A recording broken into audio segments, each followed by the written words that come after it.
Hi, so I'm Richard Dewhurst. I'm Head of Dairy Research for SRUC, based here at the Barony Campus.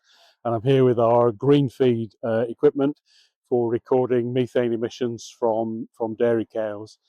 To a cow, this looks like an outer parlour feeding station where she can come and get concentrates. We use it to try to encourage them in to collect samples of their breath. Around about 95% of the methane that cows produce comes from the front end, so they're burping. They burp roughly once a minute. This equipment measures that. The breath from around the cow's head is sucked up through the chimney on this equipment, and we measure the methane concentration in it.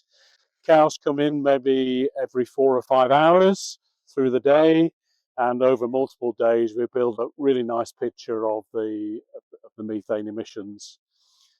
What we're doing with milk analysis alongside this is trying to use the milk spectrum to predict methane emissions. Work in Canada and in Europe suggests that this is possible, but we want to collect data from cows feeding typical UK-based diets.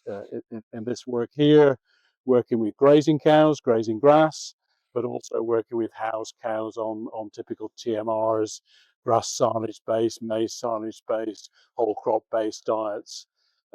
So we want to have measurements of the methane emissions from this equipment alongside the milk spectrum to calibrate the milk spectrum. The real benefit of the milk approach is that it would give us a way of monitoring methane emissions on farm. That if we wanted to change the diet to reduce emissions, if we want to use feed additives to reduce emissions, or if indeed we're breeding to try to reduce the emissions, we'll have a tool to monitor that over time.